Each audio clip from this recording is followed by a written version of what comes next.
Hello friends, welcome to doctor Aparna's homeopathy. मी doctor Aparna. तर आज आपण डिस्कस करणार आहोत हा युरिक ऍसिड, जे आपल्याला मेनली मेन्स आणि वुमन्स मध्ये बघायला मिळतंय आणि ह्याची कारणं लक्षणं आता आपण बघणार आहोत. जे लोक जास्त नॉनव्हेज खातात किंवा सी फूड खातात किंवा अल्कोहोल कन्झम्पशन जे लोक करतात त्या लोकांमध्ये आपल्याला हे प्रामुख्याने बघायला मिळतं, कारण ते जे खाल्लेलं अन्न आहे किंवा जे प्युरिन्स आहे हे डायजेस्ट लिव्हरमध्ये होतं आणि त्याचा डायजेशनचा एंड प्रॉडक्ट किंवा वेस्ट प्रॉडक्ट म्हणजे युरिक ऍसिड असतं. ह्या लोकांमध्येच आपल्याला किडनी स्टोनही बघायला मिळतो.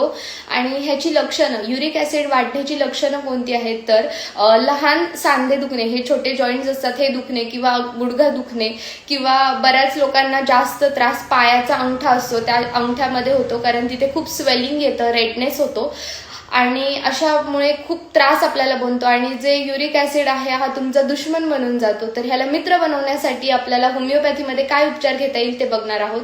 सगळ्यात फर्स्ट मेडिसिन आहे urtica urens mother tincture. Second medicine आहे ऍसिड बेन्स 30 पोटेन्सीमध्ये आणि थर्ड मेडिसिन आहे बरायटा मूर 30 पोटेन्सीमध्ये. हे मेडिसिन घेतल्यावरती नक्कीच तुमचं युरिक ऍसिड लेवल कमी होईल. आणि ज्या लोकांना ह्या रीलची गरज आहे त्यांच्यापर्यंत नक्की पोहोचवा. लाईक करा, शेअर करा, फॉलो करा. Thank you.